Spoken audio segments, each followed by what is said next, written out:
نوجوان خاتون کو بس سے گھسیٹ کر تیز دھار ہتھیار سے قتل، کرناٹک میں دل دہلا دینے والا قتل۔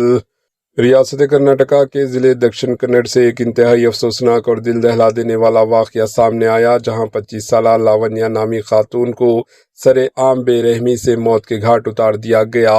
پولیس کے مطابق لاونیا اپنی جاب ختم کرنے کے بعد KSRTC کی گورنمنٹ بس کے ذریعے گھر واپس جا رہی تھی۔ جیسے ہی بس BC روڈ بس اسٹیشن پہنچی، ایک نوجوان اچانک بس میں سوار ہوا، لاونیا کو زبردستی نیچے گھسیٹا اور تیز دھار ہتھیار سے ایک کے بعد دیگر کئی وار کر دیے۔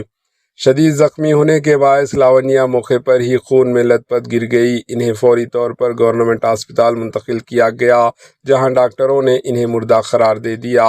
یہ دلخراش واقعہ شام تقریباً 6 بجے پیش آیا، جس کے بعد بس اسٹیشن پر موجود مسافروں اور راہگیروں میں خوف و ہراس پھیل گیا۔ واردات کے بعد ملزم موقع سے فرار ہونے میں کامیاب ہو گیا۔ ابتدائی تحقیقات کے مطابق قتل کی وجہ ذاتی دشمنی یا پرائیویٹ تنازع ہو سکتے ہیں، تاہم پولیس تمام پہلوؤں سے تحقیقات کر رہی ہے۔ دکشن کنڑ کے superintendent of police doctor Arun Kumar موقع پر پہنچے اور صورتحال کا جائزہ لیا۔ پولیس نے کیس درج کر کے ملزم کی گرفتاری کے لیے خصوصی ٹیمیں تشکیل دی ہے۔ پولیس بس اسٹیشن کے CCTV فوٹیج کا جائزہ لے رہی ہے اور عینی شاہدین کے بیانات بھی ریکارڈ کیے جا رہے ہیں۔ مزید تحقیقات جاری ہے۔ Bureau report AHN news.